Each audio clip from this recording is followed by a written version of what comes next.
이제 여러분들한테 주는 게 분석표, 그 다음에 스케줄러, 그 다음에 세 번째, 여러분들 시험 보고, 그러니까 과제를 해서 오시면 과제한 뭐를 제출해야 돼? 시험지를 선생님한테 제출하시죠? 그죠? 나도 너네한테 시험지를 주고 너네도 나한테 시험지를 주잖아. 그지? 시험지는 다 분석이 된 상태로 저한테 제출을 하시는 거예요. 아셨죠? 그래서 선생님 새로운 시험지를 여러분들한테 줄 겁니다. 그래서 분석표, 스케줄러, 여러분들 이번 주차 시험지가 있어. 이거 뭐냐면 2022년 11월 고2 모의고사예요. 선생님이 과제로 내주는 시험지는 2022년 11월 고2 모의고사 시험지에다가 뭐 줘요? 해설지 주죠. 또 뭐 줘요? OMR 주죠. 맞습니까? 그래서 80분 동안 재셔가지고 쉬지 마시고 딱 재가지고 내가 얼마만큼 할 수 있는지 한 다음에 분석은 나중에 하시는 거예요. 해설지 채점하고. 아셨죠? 그래서 분석을 해서 오는데 분석할 때는 어떻게 해요? 여러분들 뭐 엄매나 화작은 오답 정리 있죠? 오답 정리나 모르는 단어 같은 거, 응? 얘들아 시험을 보면서 형광펜을 손에 들고 있어야 돼. 내가 항상 얘기를 하는데 여러분들이 수능 국어를 준비를 하시는 분들이라면 여러분들 눈앞에 있는 모든 글을 봤을 때 모르는 단어가 있으면 무조건 형광펜하고 찾으셔야 돼요. 단어 뜻을 찾아봐야 돼. 단어 뜻을 찾아볼 때는 어떻게 찾는 거냐면 네이버에 가서 찾을 거냐. 그치? 그러면 그걸 뭐 누항 이렇게 찾았어. 누항이란 말을 몰라서 찾았어. 그러면은 이게 뭐야? 그냥 백성이 사는 거리 이렇게 나올 수 있다고. 백성이 사는 거리를 일컬음. 이렇게 하면 안 되고 이렇게 하면 안 되고 누항하면 한자가 나와 안 나와? 우리말이면 안 나올 거고 한자어로 되어 있는 우리말이면 나올 거야. 맞지? 그럼 여기에 더러울 루 그 다음에 거리항 이렇게 찾아야 된다고. 그걸 눌러서 봐. 무슨 한자인지. 그래서 더러울 루 거리항인데 더러운 거리 그래서 낮은 백성들이 사는 거리를 낮춰 이르는 말이 누항이더라. 이렇게 공부를 하시라고요. 누항은 백성이 사는 거리고 이거 안 돼. 한자 다 쓰세요. 각각. 아셨죠? 그렇게 해서 여기 여러분들이 과제로 제출하는 거는 어떻게 해야 되냐면 여기에다가 단어는 기본적으로 그 다음에 국문학적 개념 있죠? 다 찾아가지고 써오세요. 공부해 오시는 거예요. 아셨죠? 그리고 난 다음에 문학이지, 문학, 비문학 공통이죠? 문학 같은 경우에는 뭐 해야 돼? 시 같은 경우에는 주제를 좀 뽑아 오셔야 돼. 이거는 내가 뽑은 주제랑 내가 생각한 주제, 이걸 보고 내가 생각한 주제가 있어야 되고 난 이렇게 생각했거든? 근데 찾아보니까 주제가 내가 생각한 게 아니고 일반적으로 사람들이 이게 주제다라고 되어 있는 보편적인 의미가 있을 거야. 보편적 주제가 있을 거야. 맞지? 이 두 개를 다 써. 처음에는 이거 보지 말고 시만 보고 또는 소설만 보고 주제를 찾아보고 그리고 난 다음에 내가 생각한 게 맞았나 하고 확인해 보시라고요. 인터넷 검색하세요. 아셨죠? 챗 GPT를 쓰셔도 좋아요. 그래서 검색하셔서 이거 두 개가 얼마나 간극이 큰지 또는 왜 이 주제가 이건데 나는 이렇게 생각했는지 내가 여기서 이렇게 가려면 어떻게 해야 되는지 이게 맞는지 이런저런 생각들을 해와 보시라고요. 아셨죠? 그리고 난 다음에 소설이 있죠. 소설 같은 경우에는 이거 동일하게 주제에 대한 건 동일하게 잡으시는데 하나를 더 하셔야 돼. 플러스로. 인물 관계도를 써오셔야 돼. 현대소설, 고전소설 다. 알겠지? 인물관계도 어떻게 하는 건데요? 어떻게 하냐면 여기다가 예를 들면 누구 할까? 동만이가 있어.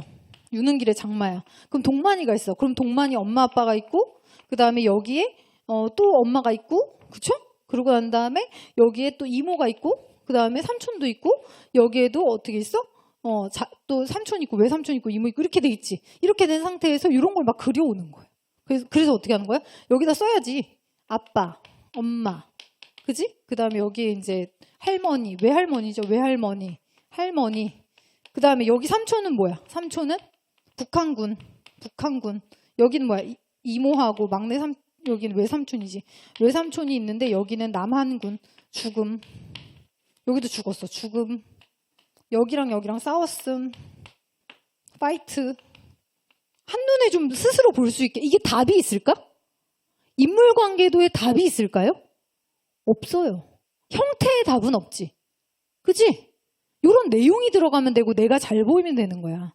여러분들이 항상 정리할 때 중요한 게 뭔지 알아요? 내 걸로 만든 다음에 토하는 거예요. 토하면 힘드냐 안 힘드냐? 힘들지. 힘들어야 되는 거야. 이 주제를 있잖아. 여러분들이 토해야 되는 거예요. 토한다는 게 왜 내가 토라고 표현을 하냐면 이 내용을 내가 이해를 한 다음에 재구조화를 시켜서 내 걸로 책을 하고 재구조화 시켜서 글로 하고 이렇게 토해서 써놓는 게 돼야 된다고. 그냥 여기 있는 거 까만 거 여기 있으니까 나 이렇게 중요한 문장을 써야겠다. 손이 아프라고 지금 이걸 시키는 게 아니야. 이걸 시키는 목적은 뭐냐면은 수능에 많이 나올 만한 내용을 내가 알고 있어야 빠르고 정확하게 문제를 풀 수 있단 말이야. 이번에 경제 수업을 듣는 친구 중에 걔가 수학을 진짜 잘하는 애가 있어. 이과인데 수학을 어느 정도로 잘하냐면 전국에서 손꼽히게 잘해. 너무 잘해. 막 올림피아드 나가고 난리도 아니야. 근데 국어를 더럽게 못해요.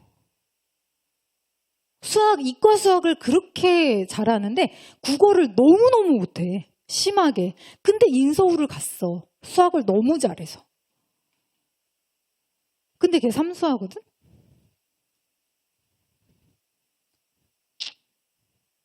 근데 걔가 재수를 해가지고 국어가 5가 나왔단 말이야. 그래서 기숙. 되게 큰 데서.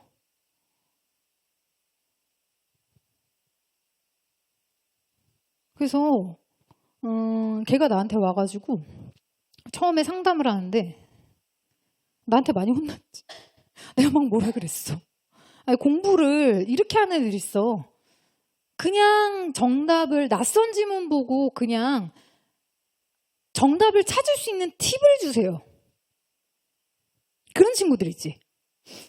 그런 친구였어. 그래서 내가 뭐라 했지. 그러고서는 책을 읽어오라 그랬고 제대로 공부하는 방법을 가르쳤어.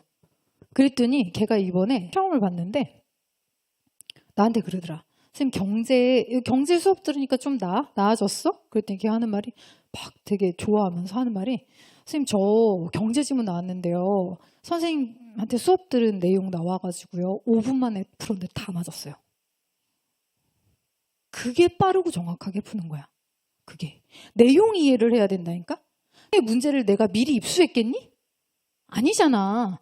그 얘기는 뭐냐면 비슷한 수능에서 자주 나오는 경제 지문을 경제 수업 시간에 하고 그게 비슷한 제재가 나온 거야. 비슷한 제재가 나왔는데 일반적으로 그냥 수박 겉핥기식으로 공부하면 그거 못 풀겠지. 근데 선생님은 지문을 뽀개잖아. 그러니까 너무 이제 징글징글한 거야, 거기에 대해서. 그러니까 다 풀어서 다 맞았다고 하더라고요. 그래서 어쨌든 여러분들이 공부하실 때는 내가 내용을 내 걸로 만든 다음에 토해야 되고 토하는 이유는 뭐냐면 이 내용을 장기 기억으로 가져가기 위해서요. 목적은 뭐다?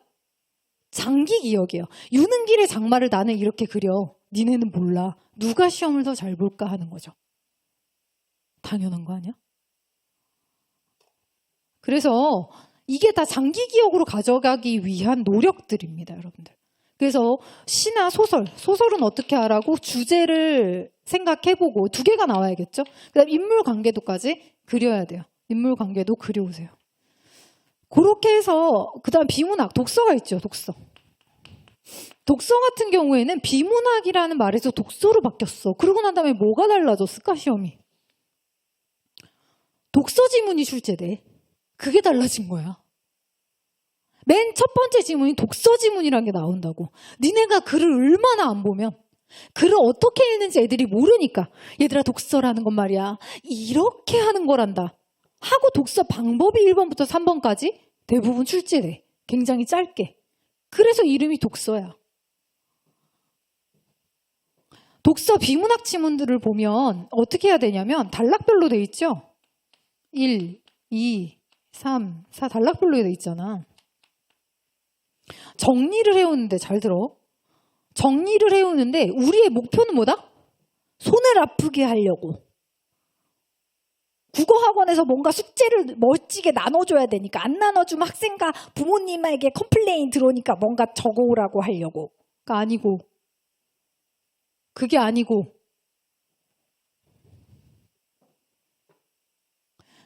장기 기억으로 가져가려면 얘들아 내 걸로 만든 다음에 토를 해서 써보는 게 오래 기억에 남을까? 한번 읽고 지나가는 게 기억에 남을까? 써보는 게 기억에 남겠지. 그거는 내가 하는 말이 아니라 그냥 논문에서 나와 있는 결과야. 과학적이라는 얘기야. 그래서 하라는 거야. 근데 이 1, 2, 3, 4를 그러니까 니네가 일반적으로 정리를 할 때 1 하고 여기 있는 주요 내용을 막 갖다 적어. 물론 그래도 좋지. 나쁘다는 건 아니야. 근데 어떻게 하냐면 전체를 니네가 한번 읽었잖아. 그럼 각 지문별로 이거를 정리하기에 좀 괜찮은 형태가 다 다를걸? 글마다? 경제학 지문 있으면 대부분 도표 나오지 않니? 그럼 그 도표 하나 안에다가 여기 이 내용 다 집어넣을 수 있지 않을까? 이 내용을 웬만하면?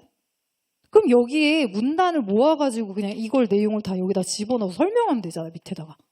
Q는 뭐고. 꼭 글이 줄줄줄줄 나열돼야 되는 거는 아니란 말이야. 그림을 그려도 되고 표를 만들어도 돼. 답이 없어. 물론 여기에 대한 내용을 정리를 해도 되지. 그냥 글로. 간단하게. 중요한 건 뭐예요? 이 글을 내가 다 읽고 난 다음에 토할 때 어떤 게 제일 효과적일까? 어떻게 정리하면 좋을까? 전반적인 걸 보고 난 이 글은 단락별로 하는 게 좋겠네? 그럼 이걸 한 다음에 구상을 하라는 거예요.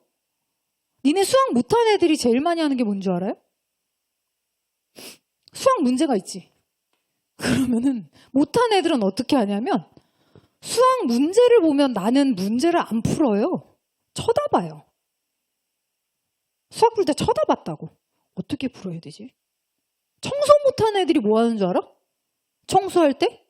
막 그냥 움직여. 막 아무 생각이 없어. 그냥 막 움직여. 나는 청소할 때도 안 움직여 처음에. 집을 봐요. 얘가 어디에 들어가야 되지? 이걸 이쪽으로 옮기고 저걸 저쪽으로 한 다음에 이걸 버린 다음에 이만큼 공간이 남으니까 그걸 저기다 넣어야 되겠네? 하고 움직여. 수학도 마찬가지야. 국어도 마찬가지야. 생각을 해야지 손이 하는 게 아니야 공부가. 머리가 하는 거지 손이 하는 게 아니라니까 얘들아. 손은 돕는 애예요. 뇌가 하는 거야. 그래서 이거를 머릿속으로 생각하는 거야. 이걸 어떻게 해서 어떻게 정리하는 게 좋을까? 그 다음에 그 정리가 되면 토하는 거야. 쓰는 거야. 알겠지? 그렇게 해서 정리를 해오시는데 나는 어떻게 했냐면 여러분들 저 시험지 있잖아요. 거기 옆에 그 문방구에 가면 이렇게 긴 포스트잇 팔아. 흰색 배경에. 응? 좀 큰 거. 그거 사다가 요거 정리하고 떼가지고 옆에 붙여. 그럼 내가 볼게. 알겠지? 그렇게 다 해서 정리를 해오시는 거예요. 80분 시험 보고 난 다음에 OMR도 제출하셔야 되고요. 해설지 제출할 필요 없고 모의고사 분석한 거 포스트잇 막 붙어있고 포스트잇에다가 내가 처음 생각했던 주제, 원래 주제, 그쵸? 그 다음에 인물관계도 이런 게 다 각각 지문마다 붙어 있으셔야 돼요. 아셨어요? 그렇게 해서 저한테 주세요. 자, 됐죠?